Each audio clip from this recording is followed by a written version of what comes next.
అందరికీ నమస్కారాలు. నా పేరు మిథున్ రెడ్డి. నేను 3వ తరగతి చదువుతున్నాను. ముందుగా అందరికీ 79వ స్వాతంత్ర దినోత్సవ శుభాకాంక్షలు తెలియజేస్తున్నాను.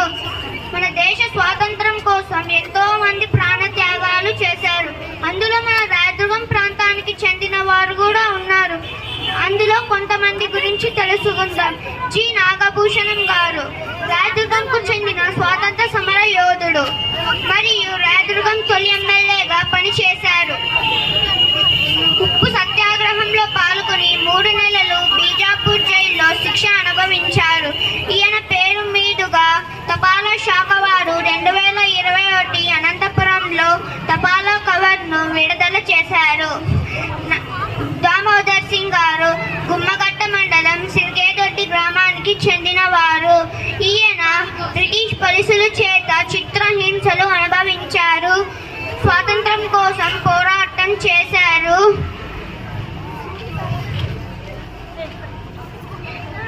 అప్పటి మన రాష్ట్రపతి అయిన కేఆర్ నారాయణన్ చేతుల మీదుగా అవార్డు అందుకున్నారు. వైహెచ్ సుబ్బారావు గారు, వైహెచ్ సత్యభామ గారు వీరిద్దరు భార్యాభర్తలు రాయదుర్గంకు చెందిన వారు. వీరిద్దరు క్విట్ ఇండియా ఉద్యమంలో పాల్గొన్నారు మరియు స్వాతంత్రం కోసం పోరాటం చేశారు.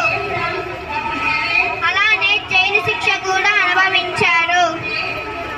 వీరితో పాటు ఎంతో మంది స్వతంత్రం కోసం పోరాటం చేశారు. కట్టా రామప్ప గారు,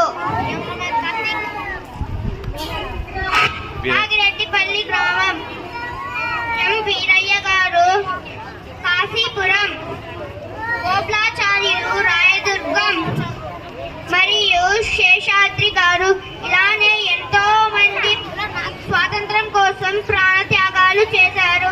వీరికి గుర్తుగా 74 ఉడైగోళంలో 1972లో శిలాఫలకం ఏర్పాటు చేశారు. ధన్యవాదాలు.